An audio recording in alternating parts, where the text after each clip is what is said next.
Every young rugby player that calls the Rainbow Nation home dreams of one day playing for their country. But the journey that leads to the green and gold is an arduous one, filled with many obstacles. It is an honor that befalls only a select few. Behind every wearer of the Springbok badge lies a tale of courage, commitment and sacrifice. These are the men that walked the road less traveled.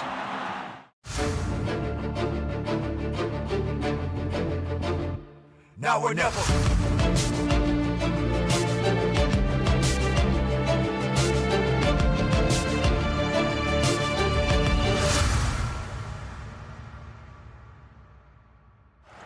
A man of stature, a man of few words, a man who leads from the front, a tireless toiler in the boiler room of the Lions and the Springbok side. Franco Mostert goes straight through. Ek's gebore en welkom. Graad 2 het my maale besluit ons gaan Noordwes toe trek. Het nie geweet regtig waar dit is nie. Was op 'n laerskool buitekant Brits, Mooinooi op 'n laerskool Elandskraal en van daar af voorskool Brits toe gaan en start 6 toe begin ek net rugby lief hê. Hard-working guy. He gave everything every time he played, he gives everything. And if you look at his current form as well, he's never injured.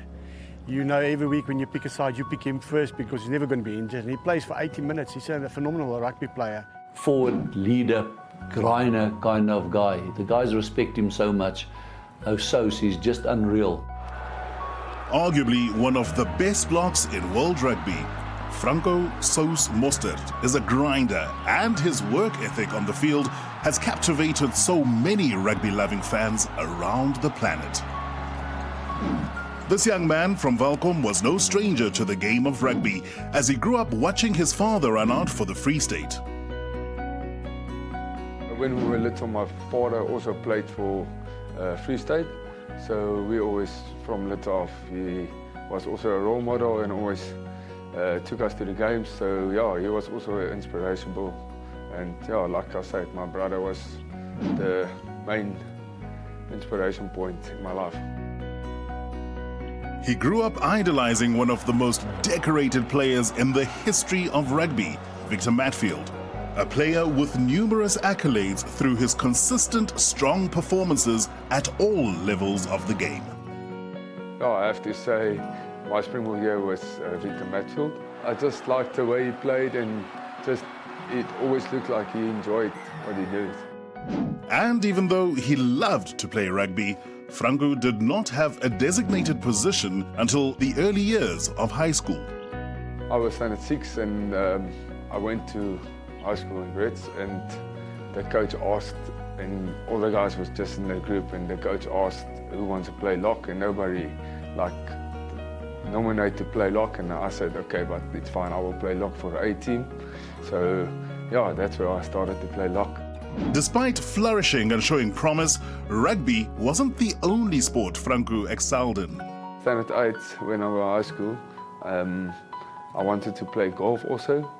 So my father said, no, you can't, you have to decide between golf and rugby.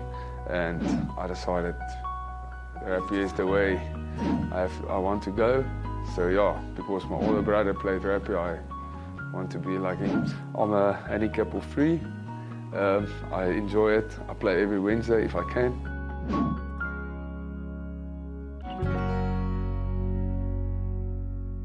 Despite missing out on Craven Week, the young Brits boy attracted interest from one of the top rugby and sport institutions in South Africa, the University of Pretoria, where he showed his true potential.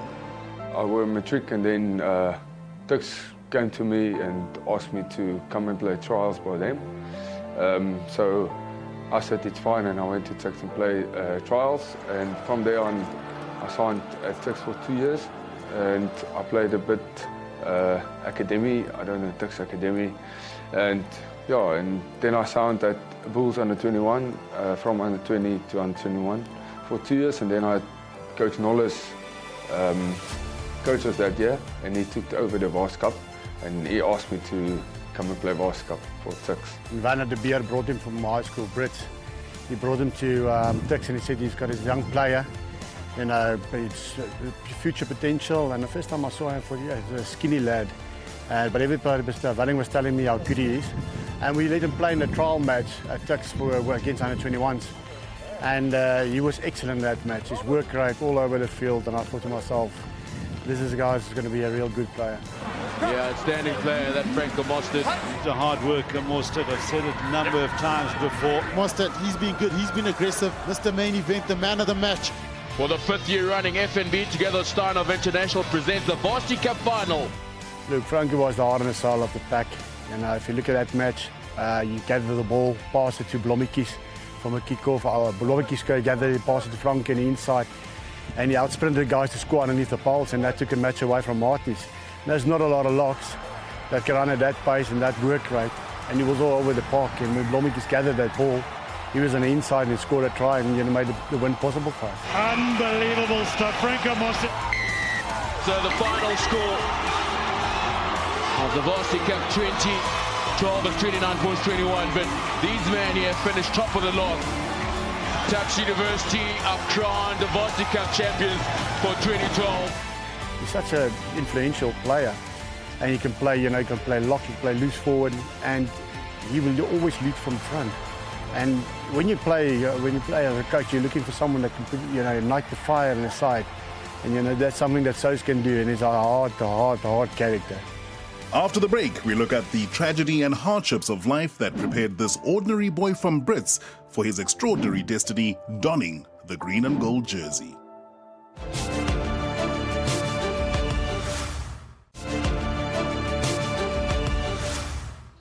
Life for Franco wasn't always a bed of roses. He had to climb over some serious obstacles. Things didn't go as planned at the Bulls, but an opportunity occurred when former Lions coach Johan Ackerman gave him a break and included him in his new and exciting Lions revolution. My Blue Bulls contract ended on the 21, and that was 2013. And Coach Akkies called me one day and he told me, he's going to be head coach of the Lions and he wants to start new with a new group. And the first thing I asked him, who's the guys he's going to sign? And he named a couple of guys who were with me at a Blue Bulls under 21 and who never got a chance to play and always have to play Carlton League and all the dirty work. And I were really in two choices because the Bulls also gave me a contract and the Lions has given me one. So, we prayed for it and yes, I'm getting goosebumps now. But we prayed for it and everything we all moved to the Lions 2013. Yeah, look, I was contacted, but I was still under 21 coach here when Franco left. I was called in and they said to me, Franco's going to make a move to the Lions. And I said, I think that's a big mistake because, you know, he's played for me under 21s for Tuks and he played for me at Carlton, the Tuks and Varsity Cup, and I knew what his potential was. You know, he played on a Saturday, he played Vodacom, he ran the line-out calls, which is different to the Varsity Cup side, and on Monday he played for the Varsity Cup side with different calls. And I thought to myself, yes, we're losing a hell of a player. He came as a stun lock from Tukkies, who they didn't want up there, and he just developed in this massive forward leader, grinder kind of guy. The guys respect him so much. Sos, he's just unreal. We love him. He's just is that kind of guy. He's so inspiring, and he's the kind. If we got to pick characters for our movie one day, he'll be one of the main boys in the pack.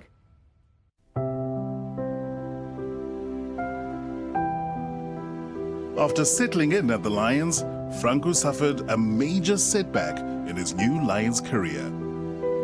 2013 was a bit tough for me because the beginning of the year we played that Lions Challenge and Coach Akkies gave us me a weekend off and I went to my home in Northwest and I got in a car accident and broke my hip and I was out for 9 months and it was a little bit tough because we knew we in the Super Rugby 2014 and I had to work very hard to reach my dreams to play 2014 Super Rugby for the Lions. So we had a match on the Saturday and he was involved in a car accident on the Friday night. So got a call actually just before we were going to go onto the field, and the information I was given was that he'd broken his hip. I'm sorry to get a bit emotional. The morning I was in a car accident, I'm laying in the home and my father asked me, "Son, are you all right?" And I said, "Yes, I think I'm fine." And I tried to stand up and I couldn't walk. And he said, "Okay, let's go to the hospital in Brits and take some scans." And I said, "Okay, no, it's fine." And we come there to the hospital, do some scans, and the doctor told my father, like, I have to go in immediately surgery operation.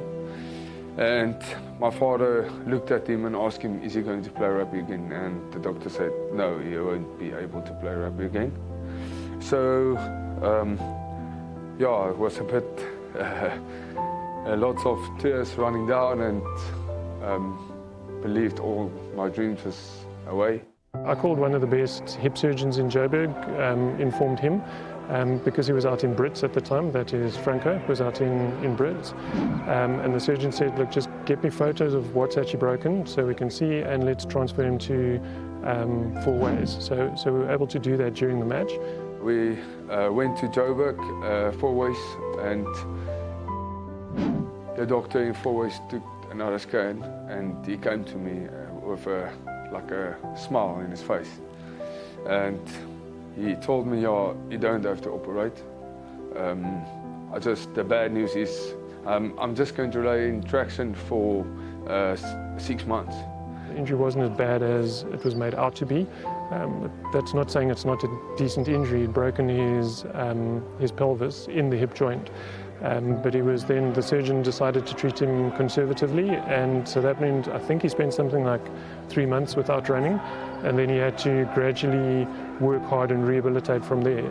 So yeah, we had a couple of tears from joy, and just I don't know what went through my head at that time, but yes, when I started to do, like when you're starting to think back on what, like if somebody told you you're now finished with rugby and it's now the end of your joy, then I can't describe how many stuff going through your head. I don't think he'd tell us if the hip was actually bugging him, because he's that sort of guy. But he keeps on doing his rehab, and he's sorted from that. We knew it's going to be a hard road to come back and to play rugby again. It was tough because I had to learn to walk again. I had to do all the small things again, and just enjoy all the small things, like just to enjoy to sit straight up after 6 months and just lying on your back. It's not the nicest thing to do. I think Sos is such a strong character, his mind is so strong. I think if he decided, listen, he's going to play again, he's going to play again. And as you see now at the moment, no injuries keeps him from the field. He plays 80 minutes every week. And if Akkerman said also to me last time, it's one of his most influential players. You can always bargain on him for playing for 80 minutes. But the tougher it goes, the tougher he gets. And the games as well, if there's pressure, he can soak pressure and apply pressure back like no one else. And he's got an engine, he just never stops. He's just a very, very special player. With hope and vigour revived, Franco went on in his journey, conquering every obstacle laid in front of him. Ross Cronier looking for runners, Malcolm Marks, Elton Yankees. Very direct, he finds Mostert. Franco Mostert buys himself time. Over the top from Franco Mostert. It's straight, it is run, try! Unbelievable scenes at the Emirates Airline Park. Well, it's unbelievable rugby, that's why the local fans are just loving it. The first Currie Cup we won 2015 was very nice because the guys who were with us from 2013, all the guys, like I said, who had the tough road, And yeah, to be unbeatable and win the Currie Cup was very nice. Was one of my highest achievements in my life, and just to enjoy it with friends who you know you can take war with, because they know how to go the hard way. Force off, and now we're good. Power away is Janssen van Rensburg. Well, that's the moment they've been waiting for. A wonderful season they had. That astonishing Currie Cup win in 2015 was led by someone Franco thinks highly of. I have to say, me and Coach Akitshover, Coach Ackerman has a good relationship. I think because he played forwards on his own and he was a lock, I think he knows exactly how we feel and how the players feel, so we can always go to him with anything. He will understand. Like a small thing, like Mondays we won't feel so good, so he will have a couple of beers and we will enjoy each other's company, and then yeah, I think that's the thing we brought us together as a team also. So here we are at AMI Stadium to decide which of these two outstanding teams will be champions in 2018.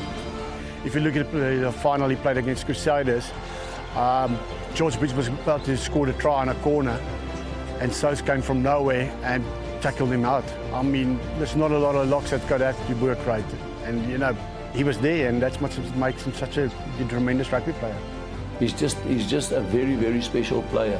I'm just amazed that in South African rugby that, you know, because he's not maybe the heaviest and kind of guy, and that we still think of size and those sort of things as the ultimate. He's proven that there's no one better for me if you want to play a fast attacking brand of rugby than him. When we come back, we relive the moment when this young talented man from Brits finally dons the green and gold.